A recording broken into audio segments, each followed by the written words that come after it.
আলাইকুম everyone, cooking with mummy চ্যানেলে আপনাদেরকে স্বাগতম।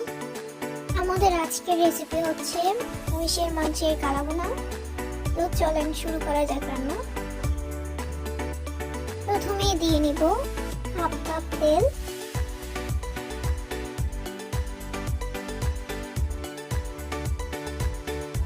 লো হিটে তেলটাকে গরম করে নিব।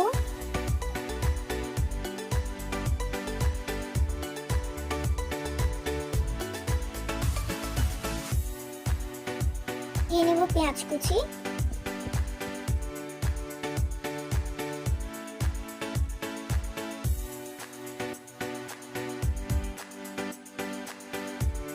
নেড়ে চেড়ে পেঁয়াজকে ভালোভাবে তেলে ভেজে নিব। এখানে উল্লেখ্য, মাংসের কালাভুনার প্যাকেটে দুটি প্যাকেট থাকে, একটি বড় এবং একটি ছোট। আমি এখানে